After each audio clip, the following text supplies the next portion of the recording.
Financial support ang ibinigay ni Mayor Vico Soto, hindi pambabasto sa mga solo parent ng Pasig. Yan ang pag-uusapan natin patungkol sa kinabibiliban at hinahangaan nating Mayor ng Pasig ngayong araw po ng Martes, April 22.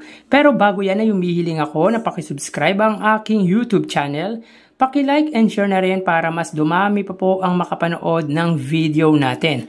Maraming salamat po sa inyo mga kaparokya at maraming salamat din po sa mga OFW nating viewers, yung mga patuloy na tumatangkilik ng ating content, especially po kay Miss Heidi Gutierrez. Maraming salamat po. So yun po mga parokya, tila sampal na naman po sa kalaban ang ibinalita ni Mayor Vico Soto para sa mga solo parent.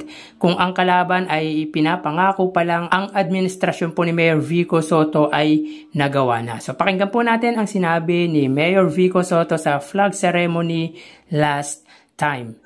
Magandang umaga po sa ating lahat. Kung yung pwedeng suporta ng lokal na pamahalaan, ginagawa po natin. At katunayan, halimbawa, yung allowance po natin sa solo parents, isa tayo sa mga nauna sa buong Pilipinas na nagpatupad ng batas na yun, gamit ang pondo ng lokal na pamahalaan. Hindi yung mas nakikinabang yung maliit na grupo sa nakararami. Okay po, so, muli po, maraming salamat. At nakita naman po natin. Ma'am Des, nasa ilan po tayo na may allowance na sa solo parents natin? Every month po, in 1,000 per month. Nasa 3,500 solo parents na sa lungsod ng Pasig ay regular allowance. Maraming salamat po. Yun lang po muna. So yun nga mga kaparokya, grabe talaga ang mga programang inilalatag ng pamahalaang lokal ng Pasig, partikular sa mga solo parent nito, kung saan ayon sa datos na ipinahayag ni Mayor Vico Soto, they have 3,500 solo parent na tumatanggap po ng 1,000 per month. So, plano at pinapangako pa lang ng kalaban ay nagawa na po ni Mayor Vico Soto. Tila sampal na naman to sa kalaban ni Mayor Vico Soto na ang nakikitang pangunahing problema daw di umano ng mga single parent or solo parent ay ang partner. Kung kaya inoffer ang sarili for once in a year na sipingin siya. So talagang full support financially and morally ang pamahalaang lungsod ng Pasig sa mga magigiting na solo parent ng kanilang nasasakupan.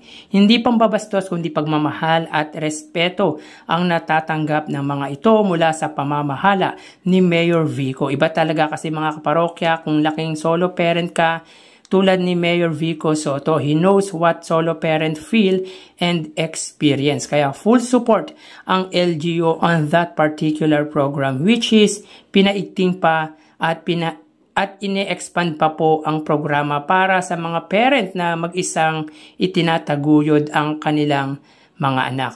Though hindi naman po hangad ng Pasig LGU na lumaki ang bilang ng mga solo parents sa kanilang lungsod, dahil sino ba naman na naisin na masira ang samahan ng isang pamilya? Ito ay pagpapalawig lang para matugunan at matulungan kahit papaano ang pangangailangang finansyal ng isang solo parent sa Pasig. Iba talaga yung mind setting ng isang Mayor Vico Soto, talagang para sa tao. Mga programa na makakatulong sa mga tao, kung kaya nahuli talaga nito ang kiliti ng mga Pasigueño. Not only people in Pasig mga kaparokya, kundi sa buong bansa. Hindi yung magjo-joke ka ng hindi maganda sa isang solo parent na nagsasakripisyo, maitaguyod lang ang pamilya or kanyang mga anak.